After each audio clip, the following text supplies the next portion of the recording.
If you've ever watched a dog after a long walk on a hot day, just sprawled out on the cool kitchen floor, or maybe you spotted a squirrel looking almost, well, flattened on a sidewalk in the shade. hmm Well, you've seen firsthand one of the biggest challenges animals face, Mm. how to beat that really unbearable summer heat. We tend to think, oh, they just sweat like us.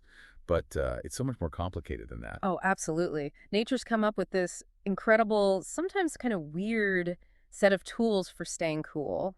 And that's what our deep dive is all about today. We're looking at, the diverse ways animals manage their temperature, their And thermoregulation. we're going way beyond just sweating. Right. Way beyond. We're digging into how they use direct contact, some pretty wild ways they use evaporation, and even how their own bodies are built to cope. And we really have to kick things off with this behavior that's, well, it's kind of gone viral online, but it's also fascinated scientists. Yeah.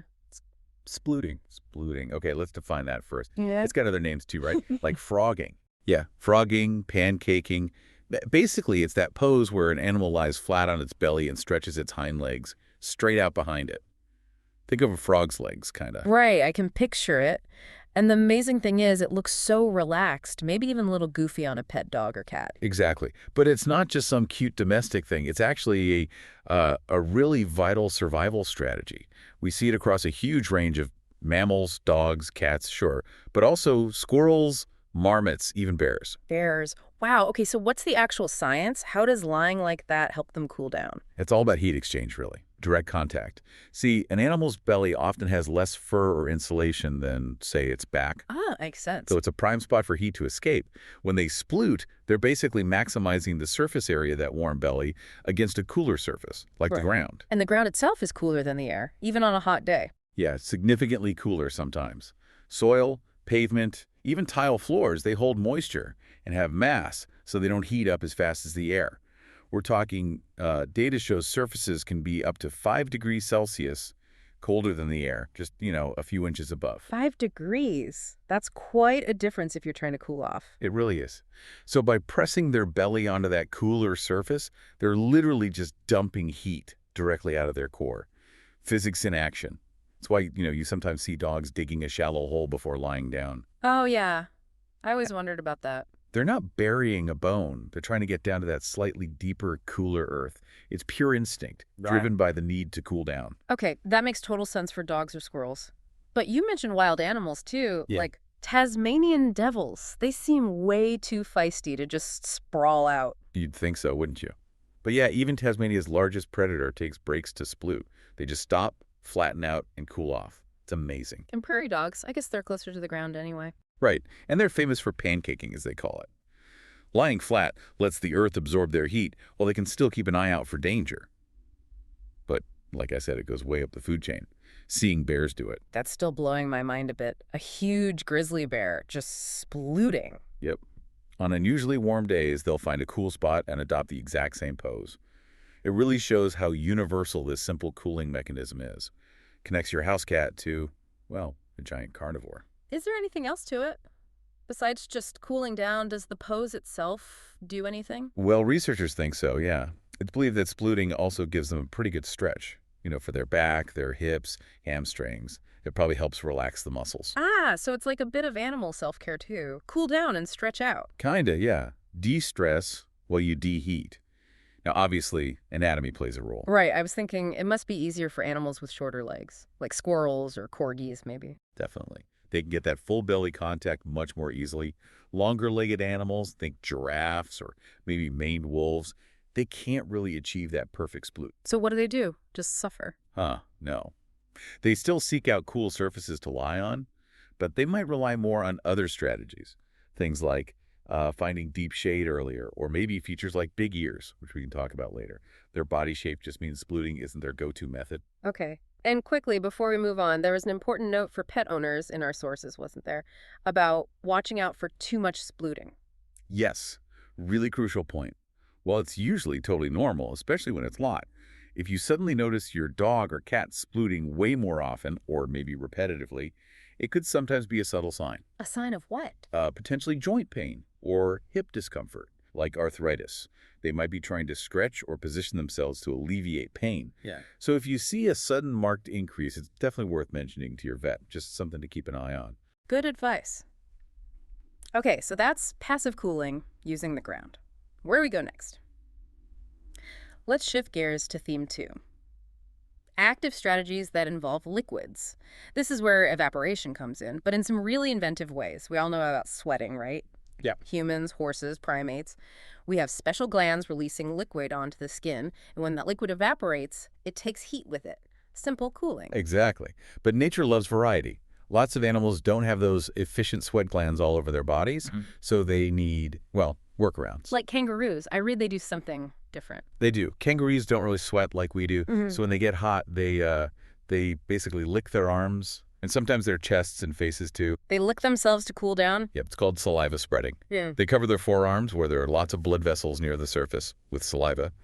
As the saliva evaporates, it cools the blood flowing underneath. Same principle as sweating, just using saliva instead. Wow. Resourceful? Maybe a little sticky. But okay, if that's resourceful, what about vultures? The sources mention something pretty extreme they do. Ah, yes. Get ready for this one. It's called urohydrosis. Vultures, and actually some other large birds like storks, have found a unique way to use liquid for cooling. Okay, I'm braced. They poop on their own legs. They what? Yeah, they defecate onto their legs. The key part is the liquid in the waste. As that liquid evaporates off the bare skin of their legs, it provides significant cooling. That is... Wow. Why on earth would that evolve? It sounds incredibly messy. It does, but think about it. Vultures soar high up, often in intense heat. They need to conserve internal water. They don't have sweat glands, and panting uses up moisture. So using waste liquid is efficient. Extremely efficient, in a way. It uses a substance they're getting rid of anyway, applies it to a bare surface perfect for evaporation, and cools the blood circulating in their legs without costing them precious internal water. It's shocking, definitely, but for a large bird soaring in the heat, it's a pretty ruthless survival tactic. Okay, I need a minute to process the vulture thing. Let's move to something a bit more conventional. Panting. That's another evaporative method, right? Not the same as pancaking? Right, different P word. Panting is all about increasing evaporation inside the body, specifically the respiratory tract, the mouth, throat, lungs. When a dog pants, it's rapidly exchanging air over those moist surfaces. Sticking its tongue out helps too, I guess. More surface area? Exactly. Maximizes the area for evaporation. But some animals have taken this internal evaporation idea even further with specialized anatomy. Think about the saiga antelope. Oh, the ones with a really big floppy-looking nose, almost like a trunk. That's the one. That incredible nose isn't just for show. It houses these large, complex nasal passages. When the saiga breathes in hot, dry air, moisture evaporates from the extensive surfaces inside this nasal structure, cooling the air before it reaches the lungs, and also cooling the blood flowing nearby. So their nose is like a built-in air conditioner. Pretty much. It's an incredibly efficient way to handle the scorching summer heat of the Asian steppes where they live. It's like they're sweating inside their own nose and throat. Amazing adaptations. So we've had ground cooling and now liquid cooling using sweat, saliva, and other things. What's theme 3? Theme 3 moves to using external substances for cooling, and the number one helper here is often mud. Ah, the classic mud bath. Pigs love it. Elephants too. Why mud? Is it just wet? It's better than just water, actually. Mud, because it's thicker and holds moisture longer, evaporates more slowly than plain water. This means it provides a longer-lasting cooling effect, and it's especially critical for those really big animals. Like pigs, elephants, rhinos, hippos, water buffalo. Yep. What do they all have in common? Mass. Lots of it. They have a huge body volume compared to their surface area. Think about it. A sphere has the lowest surface area to volume ratio. Big, roundish animals struggle to shed heat just through their skin surface. Right, there's just not enough outside compared to the inside generating heat. Precisely. So relying on air cooling alone isn't enough. The mud bath becomes essential. That thick layer of mud acts like a cooling jacket, slowly releasing moisture and heat over a longer period. And doesn't it do something else too? Protect their skin? Absolutely. That's a huge secondary benefit. As the mud dries, it forms a crust. This crust acts as a physical barrier against the sun's harsh UV rays, like natural sunscreen. And bugs. And biting insects and parasites, exactly. It keeps them off the skin. So it's cooling, sunscreen, and bug repellent, all rolled into one delightful mud pack. Nature's spa day. Okay, so mud is an external aid. What about body parts specifically designed for cooling? You mentioned ears earlier. Yes, ears. They aren't just for hearing, especially in warm climates. They can act as incredibly effective radiators. Radiators, like in a car. Sort of, yeah. Think about the ears of an elephant or a jackrabbit or even a desert fox like the fennec fox. They're often huge and relatively thin. And full of blood vessels, right? Exactly. They're packed with veins and arteries close to the surface. When the animal gets hot, blood flow to the ears increases. The heat from the blood radiates out into the cooler air across that large, thin surface area. So the bigger the ear, the better the cooling. Generally, yes, for animals in hot environments. It's all about maximizing that surface area for heat dissipation. Elephants, hares, fennec foxes, jerboas, those massive ears are essential cooling equipment. And the opposite is true in cold places. Perfect example. Animals in cold climates like Arctic foxes or polar bears tend to have the opposite: small, compact bodies, short limbs, and tiny ears. They want to minimize surface area to prevent heat loss. Anatomy is absolutely shaped by climate. Fascinating. Okay, that covers mammals pretty well. What about other creatures? Birds, insects, that's theme 4. Theme 4, exactly. Let's look beyond mammals. Birds, for instance. They don't have big external ears to use as radiators, so what do? Good question. They have feathers covering most of them. They rely on soft tissue, often in the throat area. You might see birds like pelicans or cormorants doing something called gibbular fluttering. Gibbular fluttering. Yeah, they rapidly vibrate the moist skin of their throat pouch, palpebral region. Sometimes they'll puff it out. This rapid movement increases airflow over the moist surface, causing evaporation and cooling the blood flowing underneath. It's kind of like panting, but using their throat pouch instead of just the mouth and tongue. A throat-based cooling system. Clever. What about insects, like bees in a hot hive?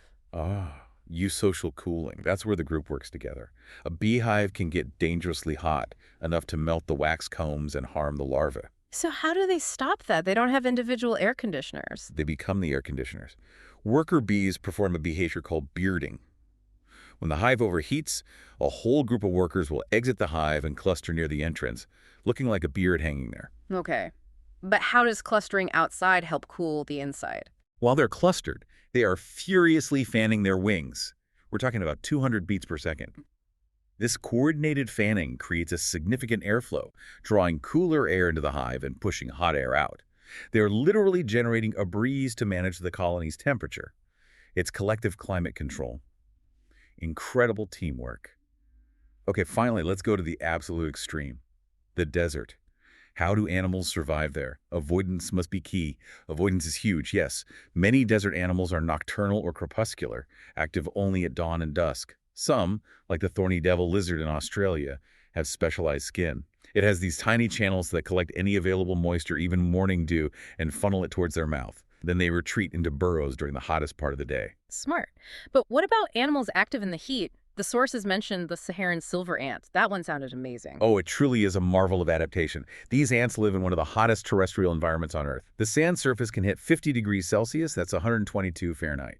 Lethal temperatures? How do they even walk on it? Speed and stilts, basically.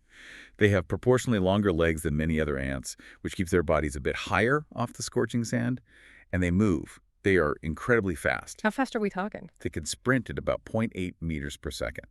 Now, that might not sound like much, but relative to their tiny body size. It's huge. It's astronomical. Get this. In 1 second, a Saharan silver ant travels 108 times its own body length. Whoa!